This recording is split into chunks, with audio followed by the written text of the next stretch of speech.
Shalom semuanya, senang kembali dalam program Deep Talk with Pastor. Kita bisa melanjutkan tadarusan Alkitab kita. Kita akan membaca Pengkhotbah pasal 11 gitu ya. Dan sebelum kita mulai, kita tundukkan kepala, kita doa. Bapak yang baik, terima kasih kami boleh kembali melanjutkan tadarusan Alkitab kami. Bicara kepada kami setiap kami, berikan hikmat marifat-Mu ya Bapak, sehingga kami semakin paham tentang kebenaran dan kepemahaman kami akan kebenaran itu membuat kami semakin bisa menyenangkan hati Tuhan nantinya. Jangan satupun yang kau lalui, kami siap semuanya diberkati. Haleluya. Amin. Yuk, kita siapkan hati kita. Kita buka Alkitab kita, Pengkhotbah pasal yang ke-11. Ya, perikopnya pedoman-pedoman hikmat bersama saya ya. Ayat 1. Lemparkanlah rotimu ke air, maka engkau akan mendapatkannya kembali lama setelah itu. Berikanlah bahagian kepada 7, bahkan kepada 8 orang, karena engkau tidak tahu malapetaka apa yang akan terjadi di atas bumi. Bila awan-awan sarat mengandung hujan, maka hujan itu dicurahkannya ke atas bumi, dan bila pohon tumbang ke selatan atau ke utara, di tempat pohon itu jatuh, di situ ia tinggal terletak. Siapa senantiasa memperhatikan angin tidak akan menabur, dan siapa senantiasa melihat awan tidak akan menuai. Bagaimana engkau tidak mengetahui jalan angin dan tulang-tulang dalam rahim seseorang perempuan yang mengandung? Demikian juga engkau tidak mengetahui pekerjaan Allah yang melakukan segala sesuatu. Taburkanlah benihmu pagi-pagi hari. Janganlah memberi istirahat kepada tanganmu pada petang hari. Karena engkau tidak mengetahui apakah ini atau itu yang akan berhasil, atau kedua-duanya sama baik. Terang itu menyenangkan dan melihat matahari itu baik bagi mata. Oleh sebab itu, jikalau orang panjang umurnya, biarlah ia bersuka cita di dalamnya, tapi hendaklah ia ingat akan hari-hari yang gelap, karena banyak jumlahnya. Segala sesuatu yang datang adalah kesia-siaan. Perikop berikutnya, nasib bagi pemuda-pemudi. Bersukarialah, hai pemuda, dalam kemudaanmu.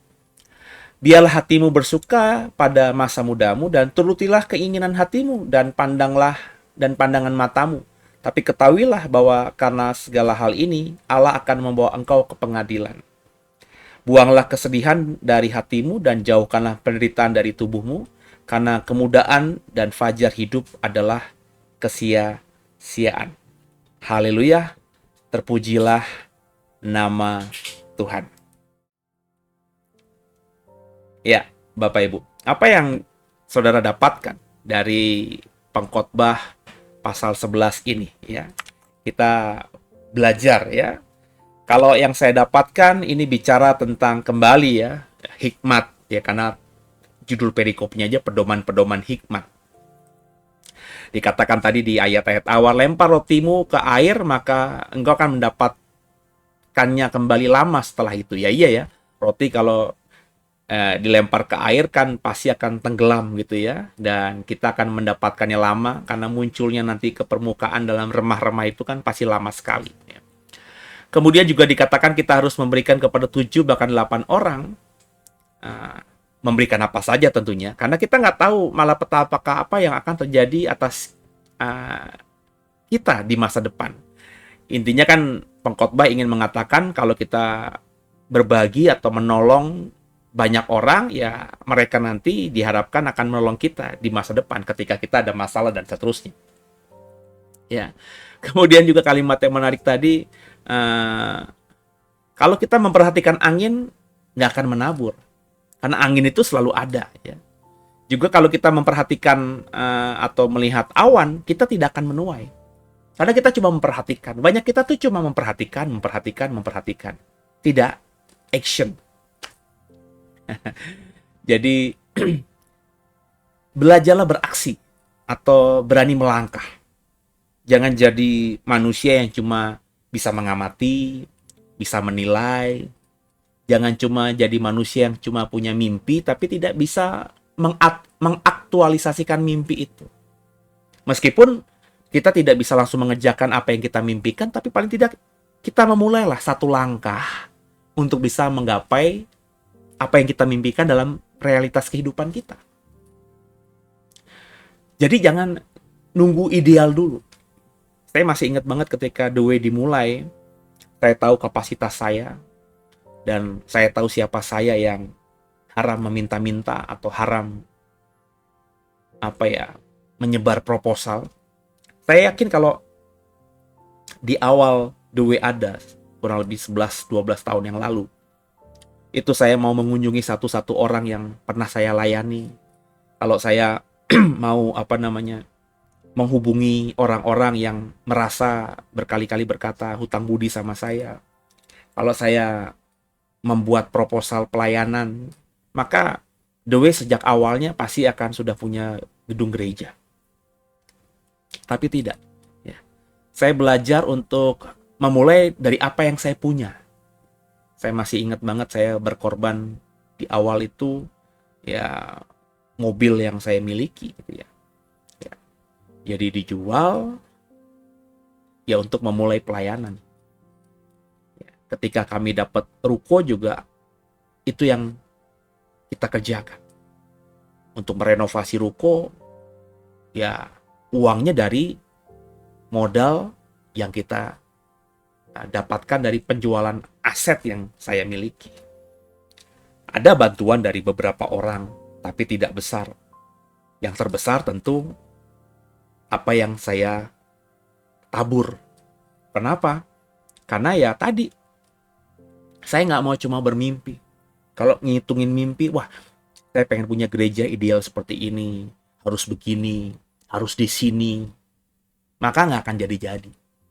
Maka yang kami lakukan dulu awal-awal ya, kami survei hotel-hotel yang murah-murah di sekitar Jalan Raya Serpong yang punya auditorium. Ada, kita ketemu, disewa 3 juta, 2 juta, ya. Sampai akhirnya kami ngambil sebuah hotel ya di Jalan Raya Serpong. Hotel biasa, bukan hotel berbintang. Hotel apa yang namanya ya? Kelas melati gitu, tapi sudah bertingkat ya. Dibilang berbintang tidak ya. Saya nggak tahu apakah itu berbintang apa tidak ya. Mungkin hotel kalaupun berbintang, bintang 1 kali ya. Sebab di situ tidak ada kolam renang. Hotelnya hotel budget yang kamarnya juga bentuknya biasa aja. Ya, mungkin hotel bintang 1 kali ya, atau bintang 2 lah paling maksimal gitu. Ya, itu yang paling murah yang bisa kami dapatkan. Itu pun kami dapat harga yang spesial karena Tuhan buka jalan.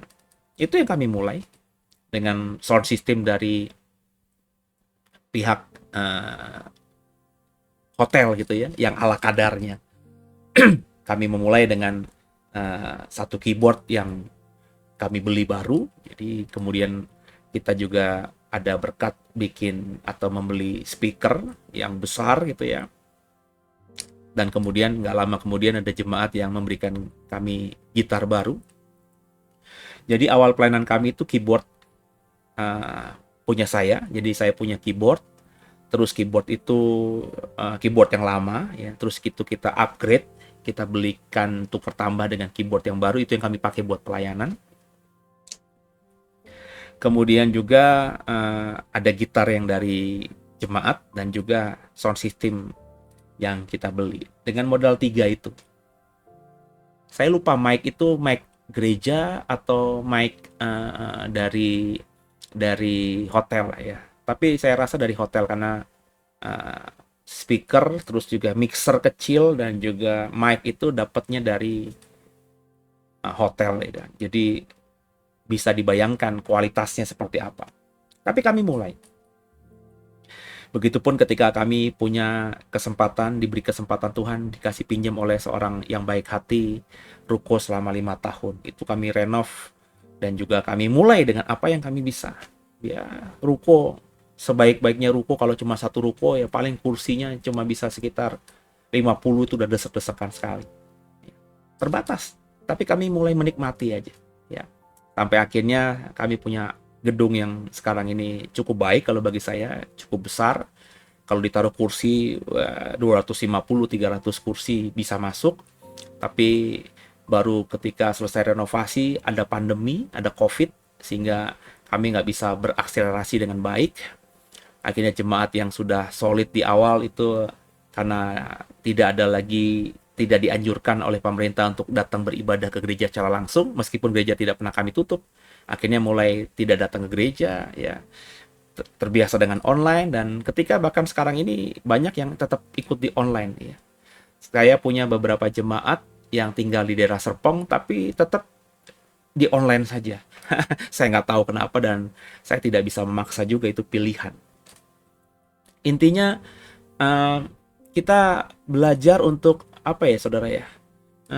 Mulai melangkah. Jangan cuma mengamati, jangan cuma bermimpi, jangan cuma bisa mengamati eh, angin dan juga mengamati awan. Orang yang mengamati saja tidak akan mulai-mulai menabur, tidak akan mulai-mulai melangkah. Orang yang mengamati saja tentu tidak akan mulai menuai atau mendapatkan hasil. Mulailah melangkah. Meskipun kecil. Bapak Ibu punya mimpi punya restoran. Sekarang ya untuk bisa punya restoran yang seperti mimpimu susah. Ya mulailah dengan apa yang bisa. Nah, saya cuma modal-modal beberapa juta aja Pak. Ya mulai dengan apa yang bisa. Mungkin jualan di pinggir jalan atau di depan teras rumahmu dulu. Ya, singkirkan rasa malu. Yang penting mulai usaha saja dulu. Tentu beri yang terbaik. Ya seringkali orang dapat jalan, punya usaha, tapi selalu tidak terbaik, tidak melakukan terbaik, tidak, kalau ini ngomongin kuliner ya, tidak bisa konsisten rasanya. Kemudian juga jelek dalam manajemen keuangan. Jadi ya modal, kemudian hasil keuntungan hanya di satu kantong itu saja, kemudian juga uang rumah tangga diambil dari situ saja, sehingga akhirnya lama-lama juga habis. Mestinya kita harus berani melangkah tajam bahwa kalau ini dana atau buat mengembangkan usaha, ya keuangan jangan diutak-atik. Jadi kalaupun ada margin kecil saja untuk rumah tangga kita, ya cobalah hidup ikat pinggang rapat erat-erat gitu. Sehingga modal ini ketika dapat keuntungan, ya tentu modal semakin besar, dikembangkan. Mungkin kalau dilakukan seperti itu, ya mungkin setahun terlalu optimis, ya mungkin 3 tahun usaha kita akan jauh lebih berkembang daripada yang kita mulai awalnya. Ayo sama-sama kita belajar Bapak Ibu. Ya. Dan jangan cepat puas. Firman Tuhan tadi dalam Pengkhotbah 11, taburkanlah benihmu pagi-pagi hari, jangan memberi istirahat pada tanganmu pada petang hari, karena engkau tidak mengetahui apakah ini atau itu yang akan berhasil. Kedua-duanya sama baik, artinya kita harus bekerja. Selama ada kesempatan, ya jangan pernah sia-siakan kesempatan. Ingat kata orang bijak, kesempatan tidak datang 2 kali. Jadi kalau kita punya pekerjaan, kita bisa selesaikan dengan baik, dan kita masih punya waktu untuk melakukan yang lainnya, coba kerjakan yang lainnya juga. Maka saya sangat apresiasi kepada seseorang yang saya kenal punya pekerjaan utama ini, kemudian melakukan pekerjaan-pekerjaan yang lainnya. Itu keren banget. Ya, bagi saya luar biasa ya. Jadi bukan berarti dia leyeh-leyeh atau merasa cukup diri, ya cukup puas diri, tapi dia terus berusaha. Saya apresiasi kalau ada orang perempuan yang jadi ibu rumah tangga tapi masih mau berusaha, punya usaha lain. Wah, saya apresiasi. Karena saya tahu itu beratnya kayak apa. Berarti orang ini benar-benar mau memberikan segalanya total untuk rumah tangganya. Dia kerjakan bagiannya sebagai ibu rumah tangga, sebagai seorang istri, sebagai seorang mama. Terus dia masih punya waktu, dia gunakan itu juga untuk mengoptimalkan dirinya. Sehingga keluarganya punya pendapatan yang lebih dari dirinya, sehingga paling tidak dirinya tidak bergantung pada suami dan seterusnya. Ya ada beberapa orang seperti ini yang saya lihat, wah ini luar biasa. Harus diapresiasi orang-orang seperti ini, karena nggak banyak orang yang bisa seperti ini. Jadi itu yang harus dikerjakan. Ya. Kalau saya mau agak gimana mencontohkan diri saya sebenarnya punya waktu yang bisa saya pakai untuk santai-santai. Tapi tidak saya buat santai. Kenapa? Karena saya mau melakukan hal-hal lainnya. Ya. Mulai minggu ini, ya mungkin ritmenya saya belum, masih dipanaskan lagi ya. Karena saya modelnya tuh seperti solar. Jadi masih panas dulu, baru bisa nanti mesinnya putarannya lebih cepat. Ini saya lagi coba atur ritme lagi. Ya, ada banyak program baru nanti yang sudah ada di otak saya yang saya mau jalankan gitu ya. Tapi saya harus memulai dulu, memanaskan ya hidup saya, diri saya dulu gitu ya. Saya janji tidak akan sama diri saya ya, tidak akan ada waktu yang dimana saya bisa berleha-leha, waktu yang dimana saya tidur-tiduran, harus melayani. Nah, melayani yang paling nyaman buat saya adalah melayani dalam digital ini. Ya. Di YouTube ini, di Instagram, di TikTok ini, ya tahun ini kita akan mau aktifkan di 3 aplikasi itu. Ya, sebab itu bisa berdampak bagi banyak orang. Orang lebih banyak bisa kenal Yesus yang kami imani, yang kami bagikan lewat pelayanan sosial media ini. Jadi nggak pernah diam. Ya, makanya saya sudah hampir males ya kalau misalnya diajak ketemuan yang nggak ada agendanya, cuma nongkrong-nongkrong gitu aja. Dulu saya sempat berpikir, wah saya kepengen lah bikin komunitas hamba-hamba Tuhan yang ketemu sebulan sekali, sharing dan lain sebagainya. Tapi pernah saya lakukan ya, dalam sharing itu lebih banyak ngomongin yang nggak baik gitu, bukan ngomongin gimana kita mempertajam pelayanan kita ya, gimana kita bisa bersinergi ke depannya. Itu kalimat-kalimat itu nggak pernah muncul. Jujur saya pernah coba membuka ya, tapi nggak disambut gitu ya. Jadi ketika akhirnya beberapa kali ada rekan-rekan mau ngajak ketemuan, saya bilang agendanya apa? Ya kita ngobrol-ngobrol aja ya, nanti deh coba kita atur waktu ya gitu ya. Tapi saya itu menolak halus jujur aja. Kalau cuma sekedar nongkrong-nongkrong, ngopi-ngopi gitu ya, ya itu bukannya saya lagi lah ya. Saya sudah melewati masa itu ya. Nongkrong setengah hari di coffee shop gitu ya, ngobrol nggak jelas. Ketemu orang cuma sekedar makan-makan, terus ngobrol ngalor ngidur, pulang cuma bawa kenyang perut, tapi tidak ada sesuatu yang bisa membuat kita semakin melayani lebih lagi buat apa gitu ya.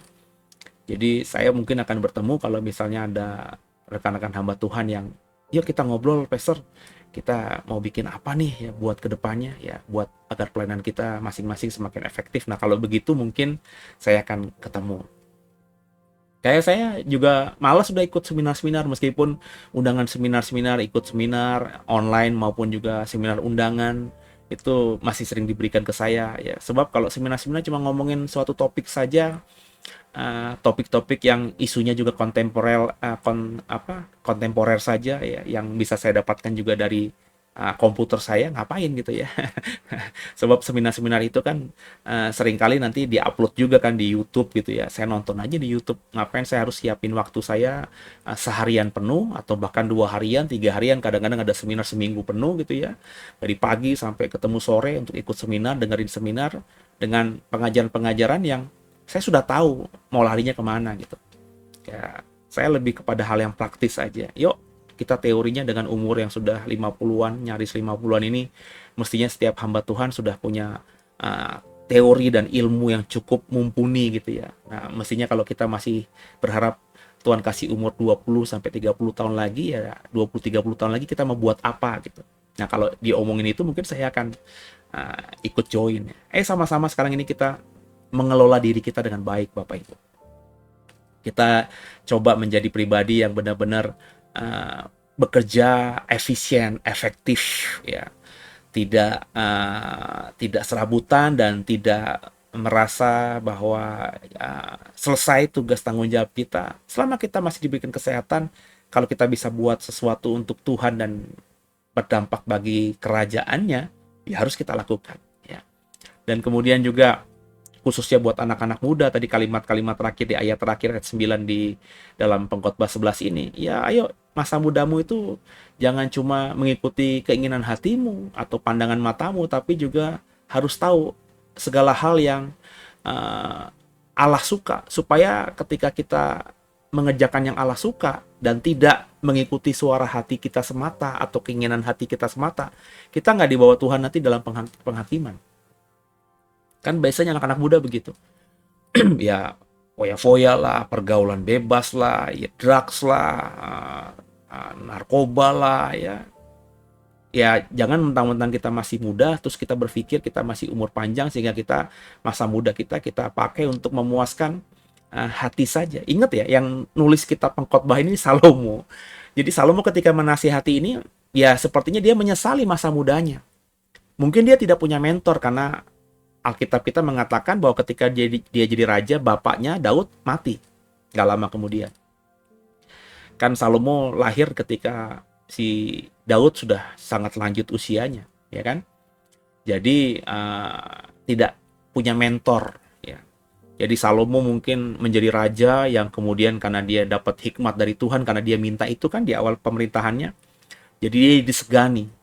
Ya, mungkin perdana menteri, mungkin para panglimanya, orang-orang menteri-menterinya yang usianya tentu lebih tua dari dia, sungkan karena melihat hikmatnya Salomo ini lebih daripada yang mereka miliki. Sehingga Salomo tumbuh menjadi orang yang tidak dalam naungan otoritas, tidak hidup dalam wibawa, di bawah bayang-bayang atau wibawa seseorang.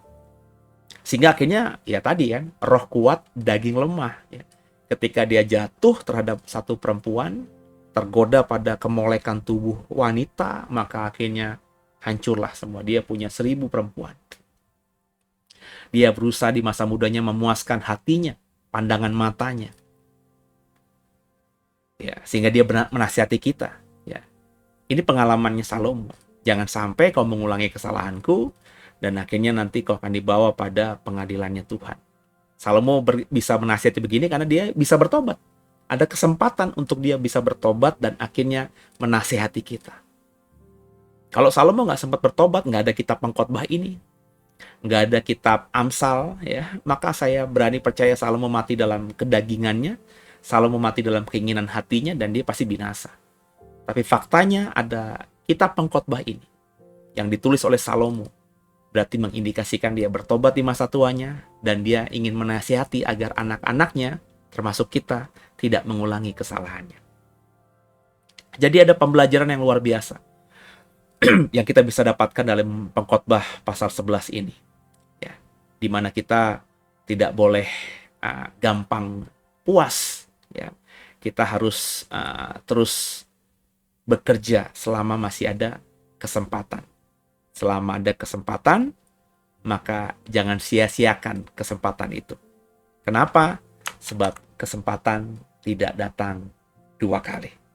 Semoga menginspirasi semua dengan mulai menghargai waktu yang masih kita miliki dan efisien, efektif dalam mengelola waktu itu sehingga istirahat kita cukup, waktu dengan keluarga cukup, dan kita bisa menggunakan sisa waktu dengan hal-hal yang baik, yang efektif, yang bisa semakin membuat kita hidup dalam berkat Tuhan dan akhirnya kita bisa jadi berkat bagi banyak orang. Semoga saudara diberkati, dan kalau saudara butuh ketajaman dari Tuhan, ya silahkan minta sama Tuhan, silahkan ngobrol sama Tuhan. Ya, biasakan kita ngobrol. Ya, hari-hari ini di sepanjang tahun 2024 ini saya sering ngobrol dari hati kepada Tuhan. Ngobrol apa saja, kegundahan saya lah, kegalauan saya lah, daripada saya cerita ke orang dan akhirnya ember, ya. Akhirnya orang makan salah paham dengan apa yang saya pikirkan, mendingan saya ngobrol sendiri. Nggak apa-apa dianggap orang gila. Sebab kalau saya naik mobil, kadang-kadang mungkin orang yang kenal saya terus melihat mulut saya komat kamit, mungkin dia berpikir, ini ngomong sama siapa nih si Pase nih ya. Nggak apa-apa, ya. Lebih baik saya dianggap gila oleh orang lain, tapi saya punya keintiman dengan Tuhan. Kalau saya bisa punya akses kepada Tuhan, bisa ngobrol, dan Tuhan saya rasakan mendengar saya, bukankah ketenangan yang akan saya dapatkan? Saya berharap itu juga yang kau dapatkan, sehingga 2024 ini di tahun yang berat, ya, berat, ya. Percayalah sama saya, 2024 tahun yang lebih berat daripada 2023. Saya melihat situasi, kondisi keamanan dunia begitu mengerikannya. Tahun politik juga di Republik ini yang nggak jelas ke depannya bagaimana nanti setelah siapa yang terpilih dan bagaimana mereka memimpin. Ya, apakah bisa transisinya baik atau tidak. Ya, semuanya masih abu-abu dan kita harus siap. Paling tidak kita bisa menjadi pribadi yang efektif dalam mengelola waktu. Tidak salah dalam mengelola waktu, sehingga kita akhirnya terus dalam kasih Tuhan, dalam berkat Tuhan. Tundukkan kepala kita, doa. Mengucap syukur Tuhan, buat malam ini kami belajar kembali dari kebenaran firman Tuhan. Rema yang kami dapatkan bahwa kami tidak boleh menyia-nyiakan waktu kami, tidak boleh berdiam diri, tidak boleh cuma mengamat-amati, tapi mulai aksi, mulai beraksi, mulai melakukan apa yang bisa kami kerjakan untuk bisa menggapai mimpi. Mampukan kami juga Roh Kudus, ingatkan kami juga senantiasa Roh Kudus untuk tidak cepat berpuas diri. Ya, kami harus terus uh, bisa mengefektifkan waktu yang masih tersedia, masih tersisa dengan berkarya yang lebih baik lagi, terutama untuk melayani Tuhan.